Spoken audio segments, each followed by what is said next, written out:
You know the feeling. You log on, grab the remote, and start scrolling. 10 minutes go by, and you're still looking at rows of blank thumbnails, trying to find something to capture your attention. So you keep scrolling.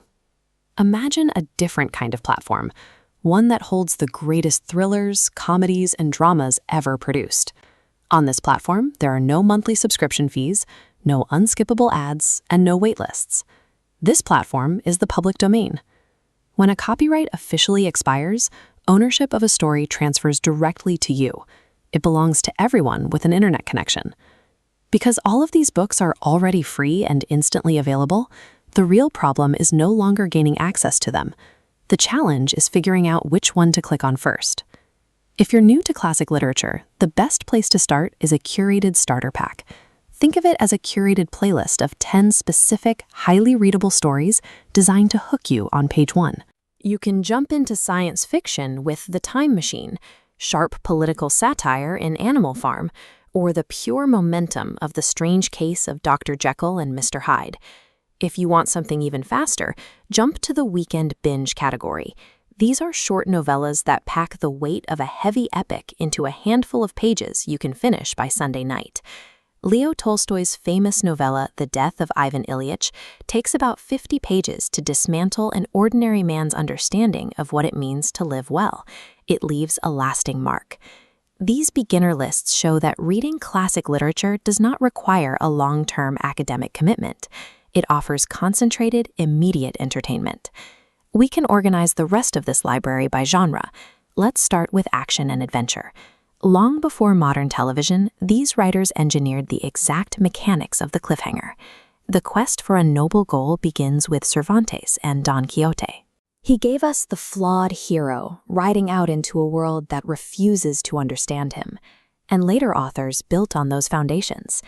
Robert Louis Stevenson introduced the ticking clock, the impossible escape, and the treacherous ally to keep readers turning pages in the dark. In 19th century France, the author Alexandre Dumas perfected the high-stakes revenge plot. The Count of Monte Cristo delivers over 1,000 pages of carefully calculated payback that never lets the reader breathe.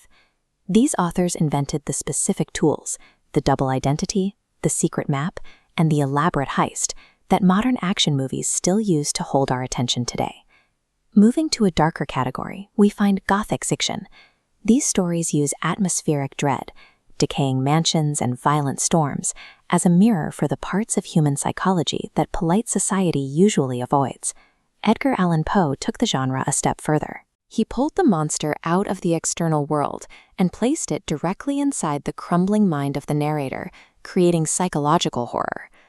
Bram Stoker built suspense differently in Dracula. He constructs a terrifying reality by piecing together fragmented diary entries, ship logs, and newspaper clippings, making the horror feel like a documented emergency. Oscar Wilde took that Gothic dread and wrapped it inside sharp, high-society comedy, creating a different kind of unease in The Picture of Dorian Gray.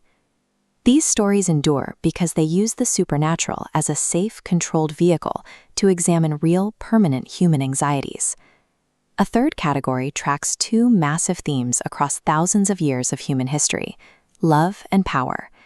You can follow the mechanics of desire from Sappho's ancient poetry all the way to Jane Austen's sharp social observations. Or you can trace the anatomy of political betrayal, from Machiavelli's instructions on ruling to George Orwell's warnings about ideology. Often the sharpest weapon these writers used to expose broken systems and political corruption was comedy. Jonathan Swift used imaginary lands in Gulliver's Travels to mock British political institutions, while Voltaire needed only 100 pages in Candide to dismantle an entire philosophical movement with ruthless wit.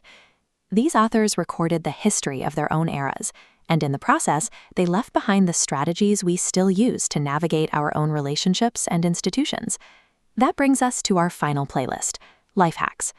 These classics offer a way to take control of our daily lives and handle the pressure of the world around us. To see this in action, we can look back to the center of the ancient world.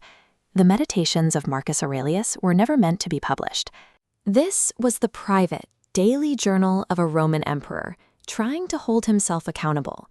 He used his writing to practice staying calm by focusing only on the things he could actually control. Today, readers use his notes as a manual for managing their own daily anxieties. From ancient philosophy to 19th century thrillers, this entire library is an ongoing live conversation, and it is open to you. Find the one book that sparked your curiosity today. Trust that instinct and walk into the greatest free library on earth.